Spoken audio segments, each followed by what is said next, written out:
Lucio Bonora, sono un ufficiale della Segreteria di Stato e sono un prete di Treviso, prima di tutto. Si raccontava così ai nostri microfoni Monsignor Lucio Bonora nei giorni di ottobre del 23, quando accompagnò il corpo di San Pio X in Veneto nella Marca. Semplice e discreto nel cuore della cristianità, come nelle comunità che l'hanno accolto come parroco, Monsignor Bonora si è spento nella mattinata di martedì all'età di 73 anni al Policlinico Gemelli di Roma.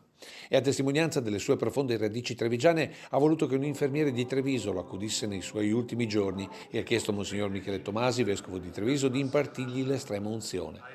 Era nato a Caerano il 14 ottobre del 51, è divenuto sacerdote nel 77 e vicario parrocchiale del Duomo di Montebelluna fino all'81, poi assistente diocesano della CR fino al 91 e nel 98 ha ricoperto l'incarico di parroco di Canizzano, ricordato così da uno dei suoi fedeli, Gianni Marini. Quando che era parroco qua al nostro paese, a Canizzano, e che sempre incoraggiava il nostro gruppo, facendo le messe del Cason qua, quando che era a maggio, la nostra festa, quando arriva i gruppi a luglio in varie lingue, che sempre concelebrava con tutti quanti, ed è stata una bella roba. Nel 2005 era stato chiamato a Roma come ufficiale della Segreteria di Stato Vaticana ed è in quella occasione che Monsignor Bonora riuscì a far incontrare il gruppo della pastoria con Papa Wojtyła. Abbiamo cantato fin tanto che noi abbiamo visto il Santo Padre venire avanti.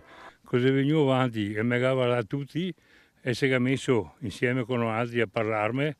Noi siamo stati buoni davanti, specialmente che ho toccato a mano per dargli un vaso e sinceramente non sapevo neanche quanto che pesavo.